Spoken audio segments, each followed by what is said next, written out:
欢迎收看不止游戏第100期，我是柴一。做了这么久节目，大家第一次见我长什么样吧？不知道有没有和你们想象中感觉有没有很大的差异？其实在真人版的《荒野大镖客》花絮中我就露过一次脸，只不过大家没认出来而已。没想到不止游戏这个节目都发展到100期了，我到现在都还记得呢。那时候专门挑了个黄道吉日，2016年12月1日那天，我上传了第一个讲战地1的节目。我当时心想，这天我就要成为一名 UP 主了，这将是一个值得纪念的一天。结果当天没当成 UP 主，因为晚上上传审核结果到第二天凌晨3点才过。第二天我兴奋起来看了看数据，貌似有个100多播放量吧。2016年12月2日，不止游戏第1期发布。100期了，大家可能有很多想了解这个节目和声纳硬化是怎么一步步走到今天的吧。时间得倒回10年前了，那时候我还在读高中，属于一天天没想过正经学习，只知道玩游戏，脑子里面各种鬼点子的人。我第一次在网上干了一件出名的事情，就是当时魔兽世界还比较火，忽悠了班上几个打魔兽的同学去网上买了几个各自职业的 T 恤，然后在教室后面拍了个照片发网上去了，在当时的魔兽网站上还小火了一把。那时候玩使命召唤、荣誉勋章等游戏也入迷了。一天晚上放学中二病犯了，心想要不要买一套军服拍几张照片玩玩。然后想着想着，既然都拍照片了，那为何不拍一个小短片呢？本来就要回家的，结果又鬼使神差的拐进了网吧，然后去网上看了看真人 CS 的短片。那时候我第一次看见来自海外的油管博主黄小胖拍的一些作品，这些作品对我当时的影响非常的大，甚至可以说改变了我的人生。我从没想过这些视频有那么的有趣，心想我也要拍这样一些小短片。在2011年左右，微电影这个词还很火，我想那就拍微电影吧，那既然拍微电影，也得有人跟我一起拍啊。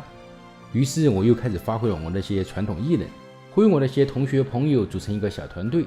既然都开始团伙作案了，那也得起一个名字。2011年12月6日，声纳这个名字第一次被我想出来，当时我还兴奋地发了个 QQ 空间。声纳这个单词源于潜艇声纳，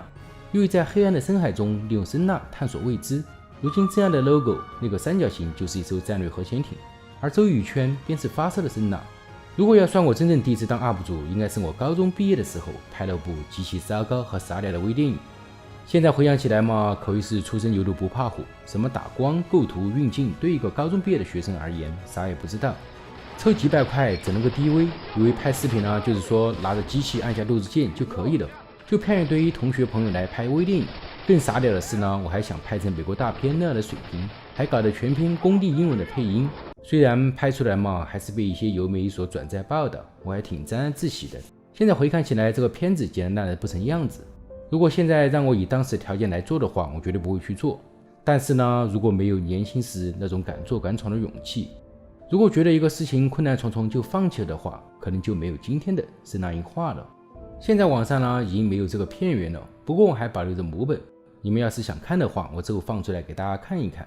当时的声纳团队拍完微电影后，大家就各奔东西去读大学了，而我也选择了当时最火热的土木工程专业。其实我一点儿也不喜欢建筑，在大学其他同学在玩游戏，我却抱着 A1 的教程在啃。现在做视频的 AE、PR、PSAO 等等软件，全是看我当年在寝室一点点自学出来的，因为没有人教走了很多弯路，遇上不懂的就去贴吧问，一点点把这些软件啃了下来。学了点东西自己去校外兼职帮人家剪婚庆视频赚外快，最后毕业看起来领的是土木工程的毕业证，结果学出来的是影视传媒。正如那句早已经说烂的老话，兴趣是最好的老师。我喜欢做视频，所以我愿意自己去花时间去学。毕业了，但我的毕业证书只能支持我去当一条工地狗，在工地上灰头土脸待了2个月，心想这不是我想要的人生，我还是想做我喜欢的东西。就这样转行去做了视频后期的工作。由于专业不对口，找工作非常的难，但我还是凭借大学的积累，勉强混到了很底层的工作。因为我不是科班出身，我知道我得比别人更加努力。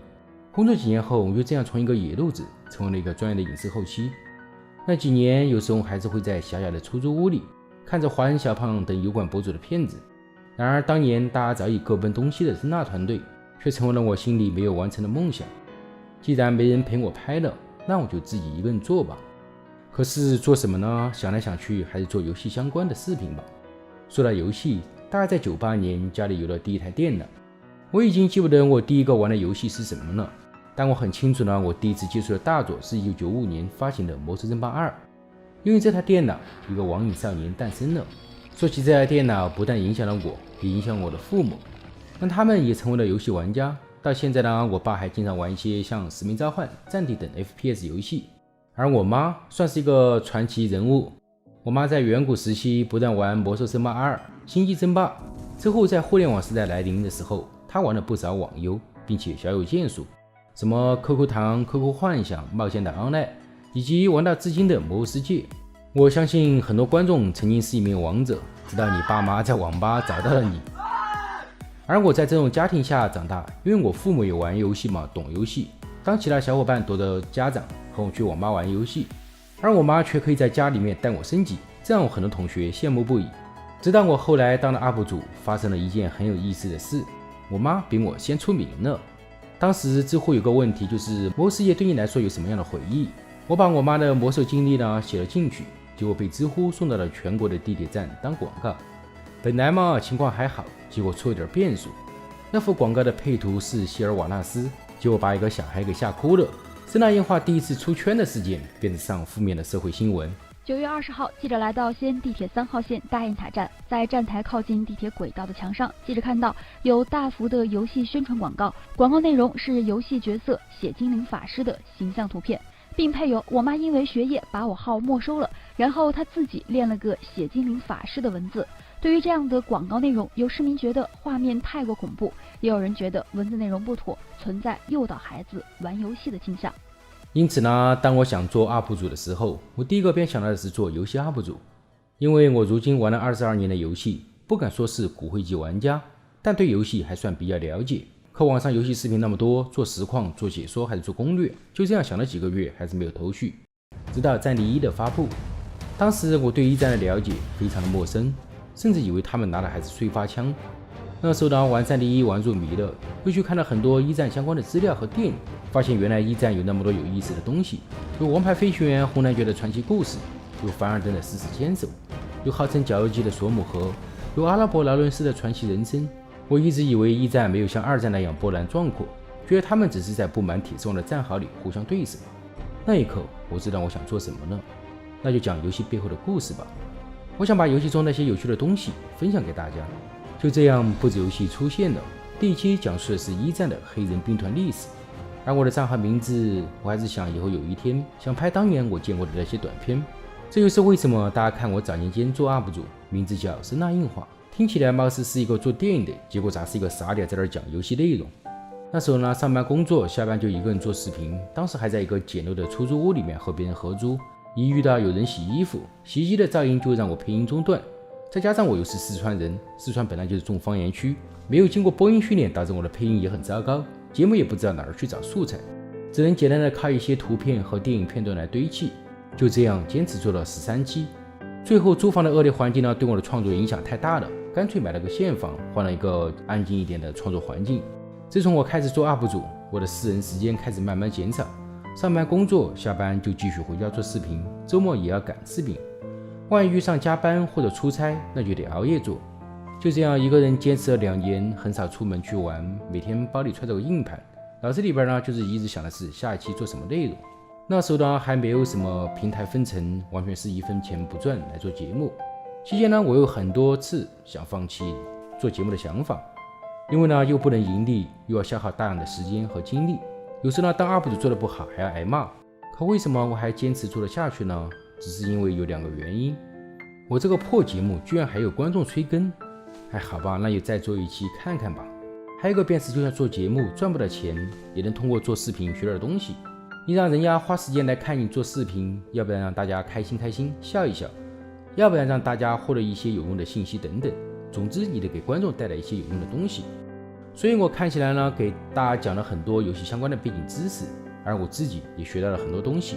说真的，其实我平时就是一条懒狗，如果不是因为做节目，我也不会花很多的时间去研究和学习什么中美洲玛雅文化、日本武士的历史、武器的枪口和瞄具的作用原理等等。但慢慢呢，通过每期做节目，强迫我自己去学习一个个全新的知识领域，再加上我还有一些自学天赋，一点点收集资料、理解归纳信息，我先理清楚了，然后再用更简单易懂的方式带给大家。不但呢，大家也了解了一些东西，我自己也因为这一系列步骤，自己也学到了很多知识。把这些知识呢，通过游戏一个大家更愿意接受和喜欢的载体来传播，让游戏玩家可以更感兴趣的了解游戏背后的故事，也让不玩游戏的人可以学到很多东西。我觉得这就是这个节目的意义所在吧。当然嘛，如今看起来做科普类节目其实是一个费力不讨好的事情，花的时间很多，节目制作周期和难度又较大，有时候呢你还可能会讲错。其实我一直对不止游戏这个节目是一种轻科普兼娱乐的定位，因为你不能指望一个长达10分钟左右的节目把一个知识领域的东西给你讲得很透彻和专业，因为光节目中某一个知识点如果真要往专业的方向来做的话，单拿出来都可能讲个2-3期，它只能是一个让你快速了解，给你起一个引起你对这个领域感兴趣的节目。对于科普节目呢，时间做长了，很多观众压根就不想看，做专业的很多人也不能消化。举个例子，我给大家讲一个坦克如果往专业的方向走，会列出一大堆数据，什么装甲厚度、火炮穿身等等一堆数据。往这个方向做的节目呢，除开少部分军迷，会导致很多人不感兴趣。但就算军迷，他也不能记住这些专业的知识和数据，更何况有时候你做专业了嘛，并不是很受待见。想想我曾经有很多节目，因为内容做得深了，大家只能看酸碱版，所以我有时呢会选择抛弃一些过于硬核的东西，简单明了的讲，这是人类历史上第一辆坦克，这坦克呢曾经发生过什么有趣的故事，以这种方式来呈现，很多观众就非常好理解和接受了。你全篇看完，也许你转头就忘得差不多了，但至少你对这是人类历史上第一辆坦克印象深刻。更何况区域我能力有限，我可能会讲错。我希望这个节目呢能起到一个抛砖引玉的作用。例如我们这期讲航海史，说不定有观众对航海很感兴趣，自己研究了很久，区域时长有限，或者我自己讲错了，你们也可以来进行校正和补充。这样的话我也能学到东西，大家也能在这期节目下有更多的讨论和学习。其实做这个节目呢，还有一点就是关于游戏。我玩那么久的游戏了，也算是看着游戏业发展至今，尤其是手游的发展，让很多不玩游戏的人也接触到了游戏。哪怕国家如今在大力扶持和发展电竞，但依然有很多人认为游戏是玩物丧志。各位想想，你们曾经是不是因为玩游戏和自己的家人发生过很多矛盾？当年某些知网瘾的教授为了更多的招生和牟利，刻意把游戏的坏的一面大肆渲染，让游戏扣上了电子海洛因的帽子。所以我想的是，通过这个节目呢，经过一个十分微小的力量来展现游戏好的一面，更具教育意义的一面才是最为重要的。这几年来，每次有观众给我私信，某次考试出的题有人看我的节目做对了，或者他们上课的老师用了布置游戏来给学生们当课件，甚至有些节目还选入了台湾的课本教材。哪怕现在如果以自媒体的角度来看，我目前所用的数据关注量并不算很好，但每次我得知有人看了我的节目因此而受益，我觉得这比我得了几百万的粉丝或者有什么奖更为重要。我知道我在做对的有价值的事情，而不是在给互联网塞一大堆垃圾信息。但是有一说一啊，哪怕我尽可能将游戏往好的方向引导，对于一些自控能力比较弱的人，游戏还是有一定成瘾性。所以我必须在这里呢非常郑重地提醒大家，玩游戏还是要适度，别玩的书也不念了，班也不上了。特别像某些已经上高三的同学，还是多把心思放在学习上，考个好大学，你未来将会更容易一些。游戏呢是给你玩的，你别一天天坐电脑面前被游戏玩了。想必你们曾经在不少游戏中花了很多时间、精力，甚至是金钱。一旦你退坑不玩了，那些曾经你对游戏付出的那些东西，绝大部分呢就失去了价值。所以我想说，游戏是可以玩的，但大家呢还是多去学习，多去思考。哪怕我都做游戏 UP 主了，我都必须去不断的学习很多东西，不但给大家带来一些新东西，才不会被行业和社会所淘汰。真正在人生中获得的能力和技能，除非你人生弃坑了，这些技能呢将受用一辈子，也能真正带给你想要的生活。这是一个玩了22年的游戏玩家给你的肺腑之言。说尾声那样话吧，我在一个人做了2年节目后，到了第3年，我非常的清楚，如果单凭我个人，这个节目是做不长的。转眼间看过来的观众都知道，那时候我一个人做视频，更新速度极慢，而且呢还不稳定。如果你的生活出现了一些变动，那就肯定会拖更，甚至是停更。所以我想，如果节目能长远的走下去，那就必须得团队协作。我又开始忽悠我那批同学朋友，可能大家都还是有梦吧，也立刻辞职了，重新回来一起做视频。但资金呢，从哪里来？节目如何盈利发展？这是我们所面对的一个很重要的问题。也是大家很想了解的情况。目前来说，我们和其他自媒体的频道一样，盈利呢基本是平台补贴，再加上商业合作。关于恰饭，大家能看出来我的频率是非常的低。其实我做这个最早还是有一点功利心的，和很多人一样呢，也是抱着万一有一天出名了，也可以接广告赚钱了。但当我如今面对分支他的广告邀约的时候，我却犹豫了。因为嘛，我是一个游戏 UP 主，能接的广告呢，很多都是一些手游等游戏。但我好歹也是玩了22年的游戏的，有些游戏的质量呢，真的是一言难尽。我觉得我都玩不下去了，我还好意思推荐给我信任的观众吗？所以如今我做的商业合作，我都会严格确保2点，要不然你的东西质量非常的好，我必须亲自测试过没问题，我才会给大家推荐；要不就是你的东西虽然不怎么样，但是你有一些深度的东西能做成节目，总不能让大家花了时间白看吧？2个都没有，那还是请回吧。所以我这一系列骚操作呢，导致我很少成功的达成商业合作，也导致我恰饭的频率很低。因为嘛，我觉得一个好的商业合作是3方共赢的，广告商达到了良好的曝光和转化，UP 主呢获得了收益，而观众也真正的找到一些好东西，这才是最基本也是最为重要的。当然我不是在这里立一个我非常清高的人设啊，因为我这人很实在。对于商业合作的定价呢，我有一个非常弹性的区间，就是你的东西越好，那就越便宜。如果你这个东西还是公益的或者有教育意义的，甚至免费都行，你的东西越烂的话，那就不好意思了，价格翻个5倍、10倍甚至100倍，总是开出一个他们不会接受的价格来婉拒他们。当然嘛，他们要是真的给了，我也认了，到时呢给你们个暗示，你们也少骂2句，我们整个大抽奖大家互惠互利。然而这个冤大头我到现在都没有等到，人家来做推广也是为了赚钱的，也不会那么傻。所以呢，目前对于团队的发展和盈利，基本就是靠平台补贴、极少部分的恰饭以及自有资金。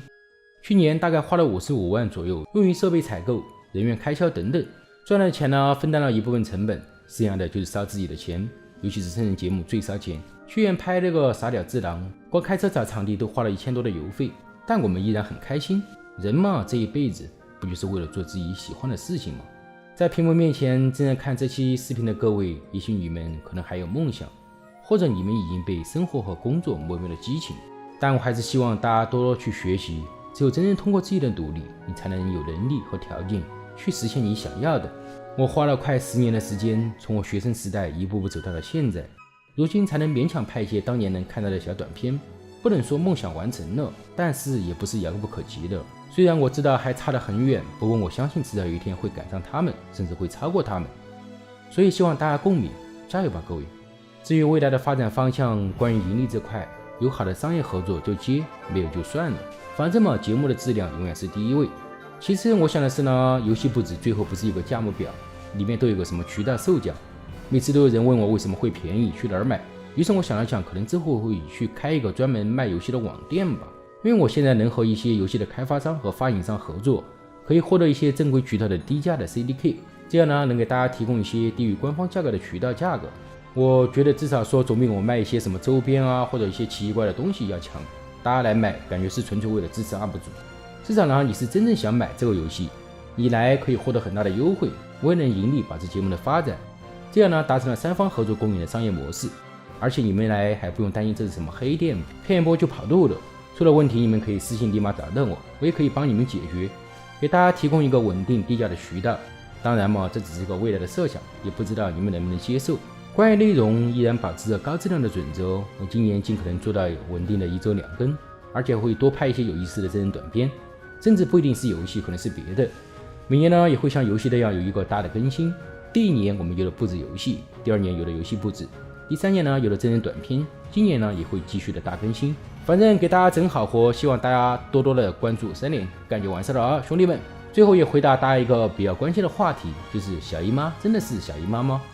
她是我妈妈那辈里面出生最迟的，导致年龄虽然比我小，但辈分却比我高。我相信你们有些亲戚里面也有这种情况。目前还在读大学，偶尔放假了可以抓来配个音，给大家换换口味。感谢收看本期的不止游戏，喜欢的观众朋友们可以点击关注，我是乔伊，我们下期再见。